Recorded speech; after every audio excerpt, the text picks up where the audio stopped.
પ્રયાસ કરવા છતાં પણ ખુશ રહેવામાં હું સફળ નથી બની શકતો. એની પાછળનું મુખ્ય કારણ છે હું હાથમાં પીંછી ન પકડી શક્યો કારણ કે મારા હાથે ફ્રેક્ચર થઈ ગયું હતું. થાળીમાં રસગુલ્લા હતા છતાં હું ખાઈ ના શક્યો કારણ કે મને ડાયાબિટીસની તકલીફ હતી.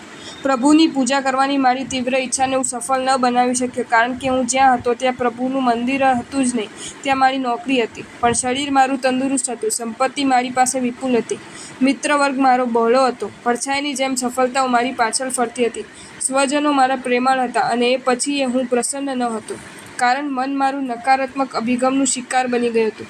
કાલ્પનિક ભયોથી મારું મન ગ્રસ્ત રહેતું હતું. ભૂતકાળની કટુ સ્મૃતિઓમાં અને ભવિષ્યની દુઃખદ કલ્પનાઓમાં મારું મન સતત અટવાતું રહેતું હતું. કીડી સાકરના ઢગલા પર ફરી રહી હતી છતાં એને મીઠાશનો કોઈ સ્વાદ નહોતો આવતો કારણ એના મોઢામાં નમકનો કણિયો હતો. જો તમને આ વિડીયો ગમ્યો હોય તો આ વિડીયોને લાઇક કરો અને શેર કરો અને આવા જ નવા વિડીયો જોવા માટે જૈન ફેક્ટ્સ એન્ડ સ્ટોરીઝની ચેનલને સબસ્ક્રાઇબ કરો. ધન્યવાદ.